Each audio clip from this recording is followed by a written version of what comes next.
Mbola anapaka omponareo mandrakariva ny riavana ny fahasoavana sy ny fiadanana avy amin'Andriamanitra Ray sy Jesosy Kristy Tompontsika.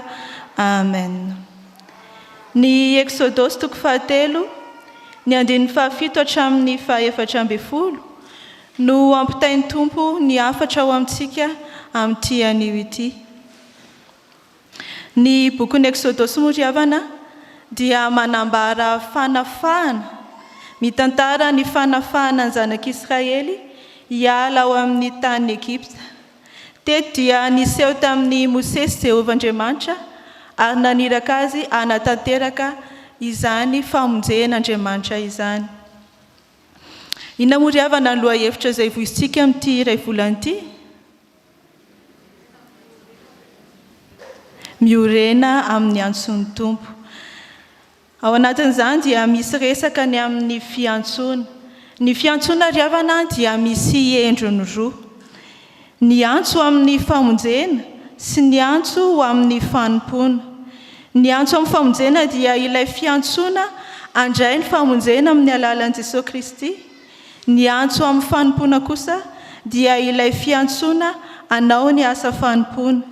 Rehefa miantso ny olona Andriamanitra dia miantso azy ho amin'ny famonjena aloha ary miantso azy hanompo azy. Raha nisy dia tokony tsy saraka ny antso amin'ny famonjena ary ny antso amin'ny fanompoana. Izany hoe manaiky hanompo an'Andriamanitra dia mialo izany ny faninkena ny famonjena izay natolon'Andriamanitra. Eto dia ahitana ny fomba ny antsoin'Andriamanitra ny Mosesy hanafaka ny olona. Ny hafatra voalohany izay ampitain'ny Tompo ao anatin'izany dia ny hoe manana tanjona ho aminao ny Tompo, manana tanjona ho aminao ny Tompo. Ary ny hafatra faharoa kosa dia manao hoe miantso anao ny Tompo hiara-iasa aminy, miantso anao ny Tompo hiara-iasa aminy. Manana tanjona ho aminao ny Tompo. Manana tanjona ho aminao ny Tompo satria dia mihevitra ny momba anao izy. Araka ny hitantsika eto amin'ity andinin-tsoratra masina ity dia nahita ny fahorian'ny olona tany Egypta Andriamanitra, na reny fitarainan'ny izy, na andre ny fitarainany reto vahoakan'ny Israely reto izy. Mahafantatra ny alahelin'ny olona Andriamanitra riavana, mahita ny manjon'ny olona ary mahare ny vavaka izay asandratra ho aminy izy. Mihevitra isika indraindray fa tsy mba mahare izao Andriamanitra izao. Kanefa neto dia hita miharihary ny maha-Andriamanitra velona n'Andriamanitra. Satria dia asehony fa Andriamanitra mahare izy, Andriamanitra mahita izy, ary Andriamanitra mahafantatra ny fitarainana, mahafantatra izay mahazo ny olona izy. Mihevitra ny momba ny olona izy ary mihevitra izay hamonjena ny olona. Manana tanjona ho aminao ny Tompo satria dia miasa ho famonjena ho anao izy. Tsy nijanona tamin'ny fiainonany amin'ny fijalian'ny olona fotsiny Andriamanitra eto riavana, fa dia nidina ny rotsaka an-tsehatra izy. Nidina izy ho famonjena, nidina izy hamonjy ireto Zanak'Isiraely ireto. Izany hoe tsy niainy fotsiny izy, nanare fotsiny izy, nanjanona ho amin'ny fahafantarana fotsiny izany fitarainan'ny Zanak'Isiraely izany. Fa tonga Andriamanitra riavana hamonjy reto Zanak'Isiraely reto, hanafaka azy tamin'ny fanandevozan'ny Egyptianina.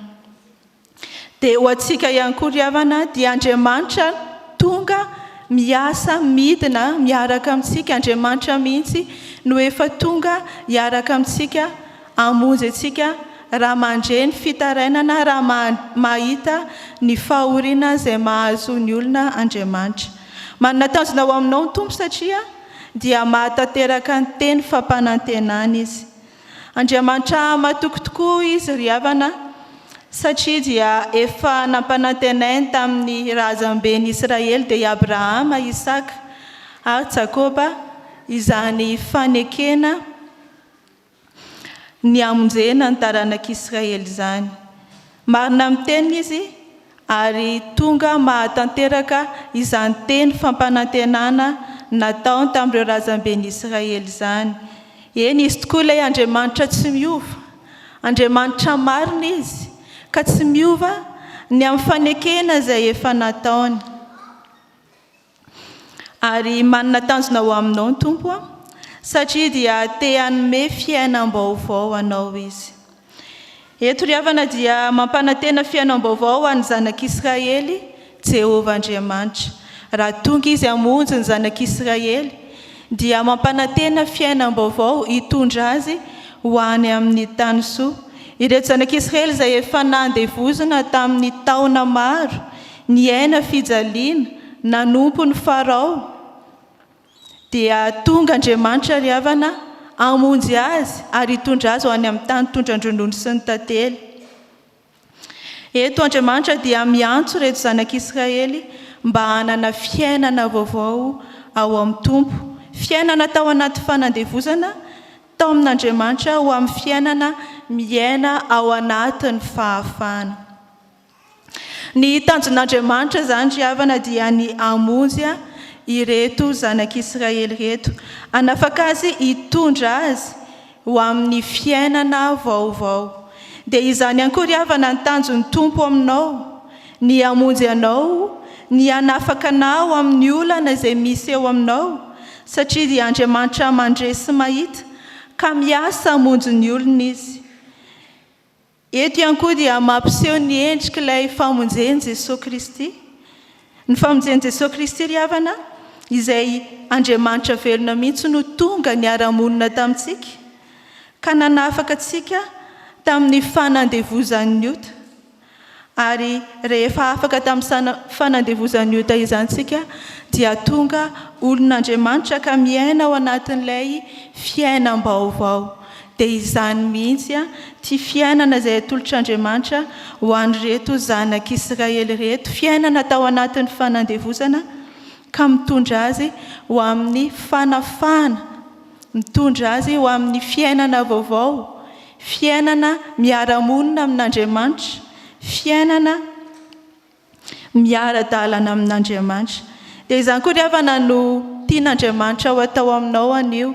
Tiany ianao handray izany famonjena izany, tiany ianao hiara-dalana aminy ary ho vonjeny ho amin'izay rehetra mety mbola manandevo na mangeja anao, satria tian'Andriamanitra hiaina ao anatin'ny fahafahana ny olony.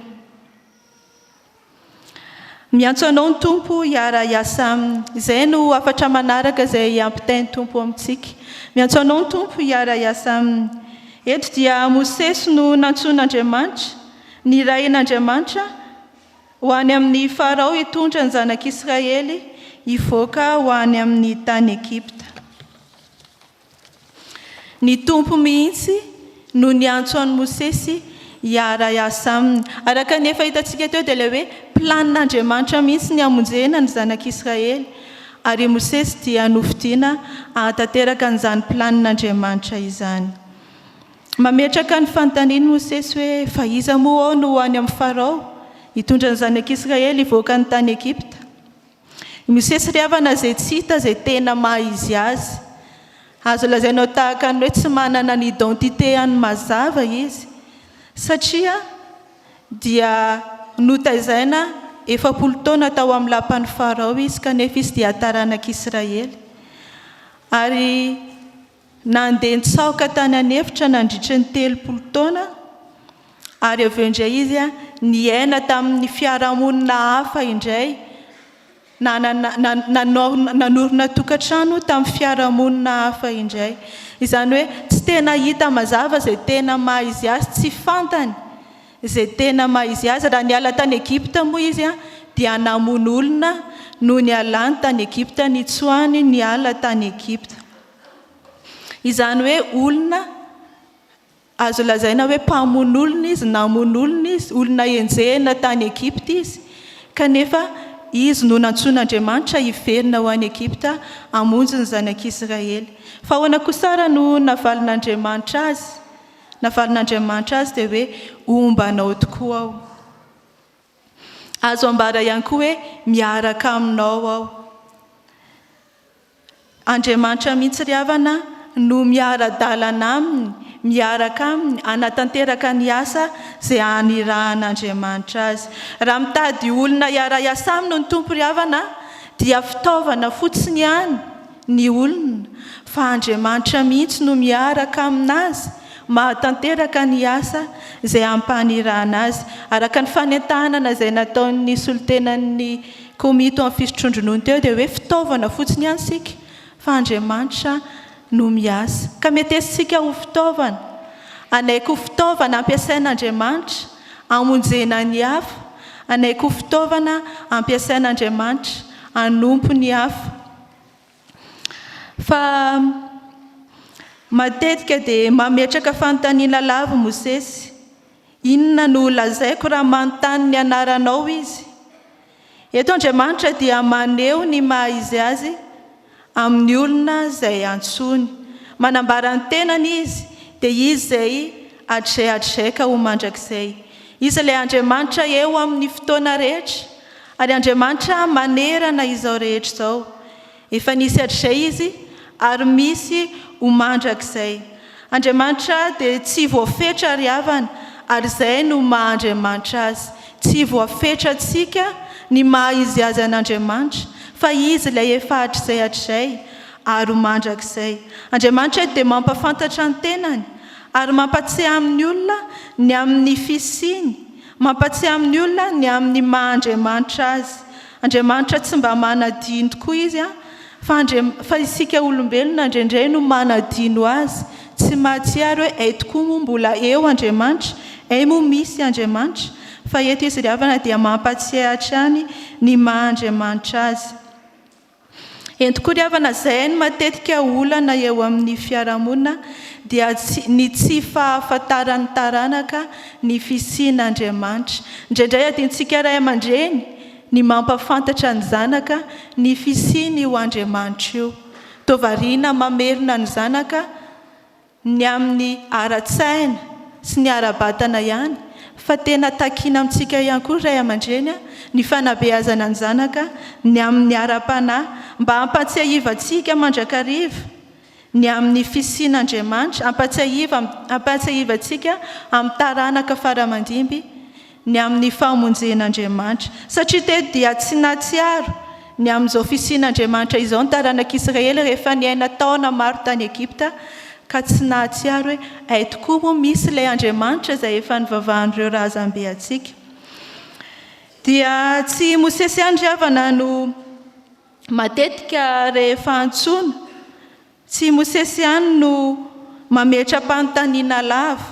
mametra-panontaniana lava hoe dia ahoana no ataoko za ve mba afaka anao an'izany asa izany za ve dia manana fahefana tanteraka izany fa isika ihany koa dia matetika mametra-panontaniana lava be fanahiana lava ny anompo an'Andriamanitra be fanontaniana dia ahoana n'izao eny ry havana ianao mihitsy amin'izao maha izy azy ianao izao no nantson'Andriamanitra ary tahaka ny nanomban'Andriamanitra ny Mosesy no hanomban'Andriamanitra ho anao ihany koa tsy misy tokony hampanana hampihemotra ny amin'ny fanompoana n'Andriamanitra satria Andriamanitra mihitsy no miaraka amintsika ahatanteraka ny asany fa i Mosesy izay heverina ho tsinotsinona izay heverina ho namono olona aza dia nantsony hiverina ho any amin'ny tany Egipta sainy kely ane hoe raha nisy ratsy nataonao teo amin'ny tanàna iray lasa ianao nitsoaka kanefa dia antson'Andriamanitra indray ianao hoe miverena amonjy an'ireto olona ireto ianao miverena amin'ity tanàna ity ianao ataoko hijoro vavolombelona ny amin'ny fisiko raha isika izany ry havana dia atao mampanahy ihany mampatahotra ihany kanefa rehefa Andriamanitra ny miaraka aminao dia efa ny amin'izay anirahany anao ianao